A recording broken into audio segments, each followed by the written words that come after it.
Hey muchachos, you are listening to English Made Simple. This is episode number 58. Número 58. Woo! Welcome guys, welcome amigos. Hope you had a great week. My name is Milena from EnglishMadeSimple.net. Welcome everybody. Let's do something a little bit easier this week, huh? How about that? Let's try something easier this week. I suppose the last week's episode was a bit complex, a bit complicated to grasp. To grasp is another way to say to understand. It was a bit complicated to understand. Dynamic and steady verbs. Oh my goodness. Hope you drank a lot of coffee for that one. There was a lot of information for you to take in. Sorry about that. We are here to learn to speak English with confidence. I'd like to teach you as many phrases and as many words as possible to help you learn English faster. You're at the right place. What are some common phrases English speakers use? What are some common phrases that natives use? What are some common expressions? I bet you all know the grammar, the basics. But when it comes to speaking, well, that's another beast, you know. Well, there are certain things you must know. There are certain words you have to be aware of. So when you do speak English, it will make you sound fluent. So if you're a first-time listener of English Made Simple, first of all, welcome, amigo. I recommend you check out some previous episodes. Even if you're a regular listener of this show, I recommend you refresh your memory as well with some of the previous episodes that will help you sound more fluent. Those episodes will help you sound more fluent. For example, episode number 54, we talked about used to. Episode number 23, we talked about many versus much. What is the difference there? Number 28, giving advice. Should, using the word should. Then we looked at some phrasal verbs using the word look in episode 19 and different ways of using the word get in episode number 16, the sweet 16. You know what, bloody hell, just listen to all of them. You will learn so much. It's a good idea to revisit them and refresh your memory. So, what I'm trying to say here is I'm adding this new episode to the mix. Episode number 58. Today's episode will also help you sound super duper fluent. Or should I say uber fluent? Well, I suppose it will make you sound fluent. Anyway, today's episode is no secret. It is written in the title of this very episode. It's going to be about a very common phrase spoken by native speakers. To be supposed to. That's the phrase we're going to learn today. You must have heard of this phrase before, and I'm sure that you have something similar in your own respective languages. In Spanish, it is se suponerse que. Se supone que, it is supposed to be.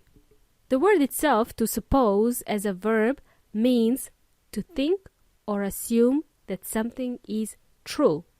For example, do you think the latest James Bond movie is worth seeing?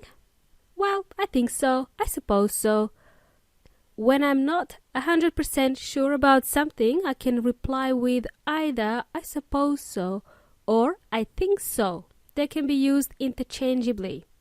I suppose the new James Bond movie is worth seeing. I don't know. I think so.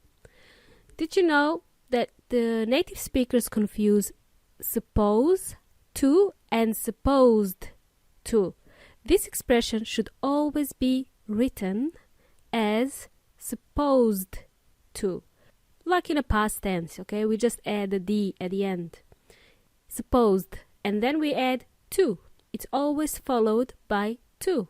This expression is always followed by to, T-O. So, supposed to.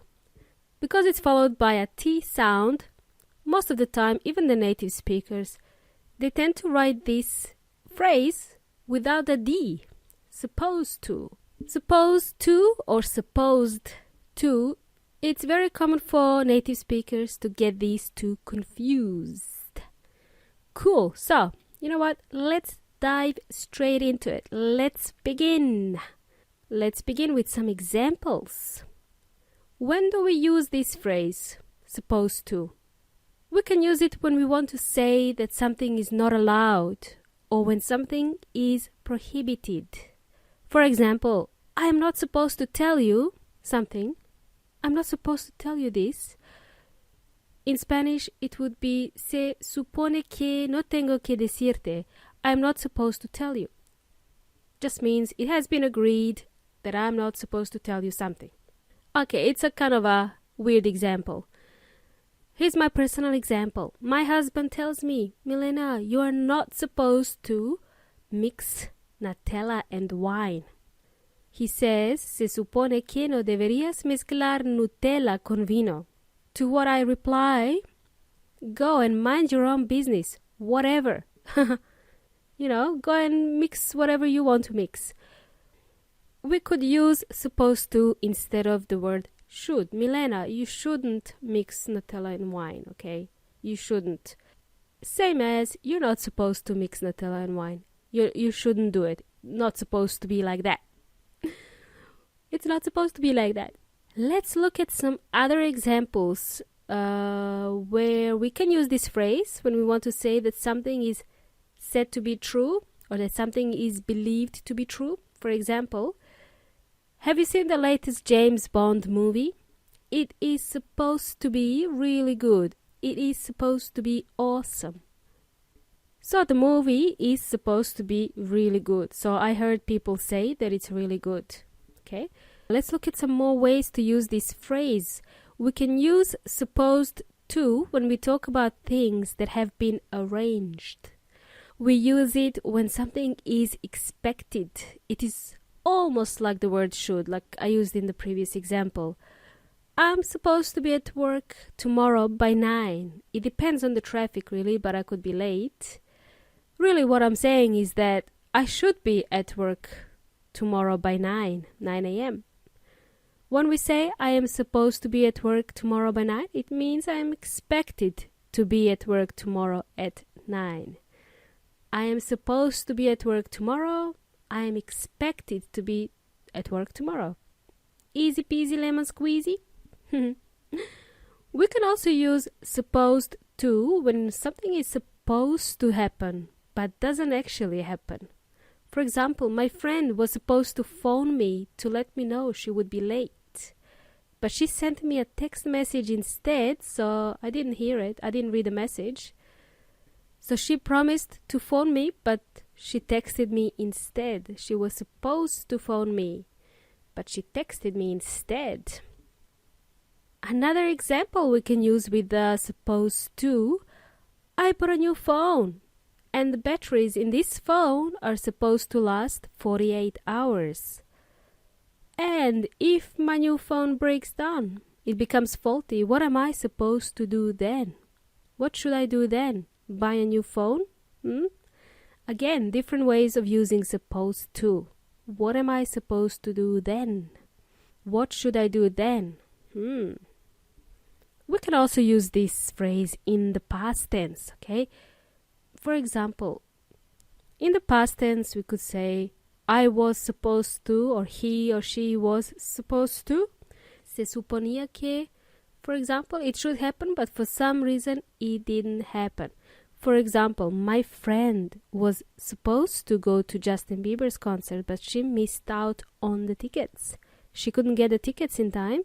It was all sold out. So I said to my friend, don't worry, you just saved yourself $100. You didn't waste any money. Go and buy new shoes. Let's simplify this a bit. How about a simple example just to make you think, okay? Just to make you think about this phrase. I will include some Spanish translations here. A simple example. It is supposed to be nice weather this weekend. Okay? Se supone que habrá buen tiempo. Or se supone que va a haber buen tiempo. It's kind of implying a future tense. There are other ways we could use the word supposed to. We could use it in place of what if. What if, creating a hypothetical scenario to make an assumption. Something hasn't happened yet, but what if it had happened? What then? For example, suppose it rained tomorrow. What should we do then? Stay at home and watch TV? Another way to say it is, what if it rained tomorrow? What should we do then? What if? Supone, supongamos que. What if? What if we took the plane? Supone que nosotros tomemos el avión. What if we took the plane? We could get there faster. So that's it, amigos. That is how we use this phrase supposed to. I hope you have learned something new in today's episode. Now it's your turn. I recommend you practice today's phrase. What were you supposed to do this weekend? Maybe you were supposed to do something this weekend, but you couldn't because you were sick or because you were busy with other things. What were you supposed to do this weekend? You can answer this question by saying, I was supposed to go out with my friends this weekend, or I was supposed to go for a run this weekend. I was supposed to exercise, but I just got too lazy. Alright guys, be safe and be good. Just letting you know, I will use short and sweet to make an announcement. And then next week, we will learn the difference between supposed to and meant to. Another good one for you guys to learn. Until then, hasta la próxima.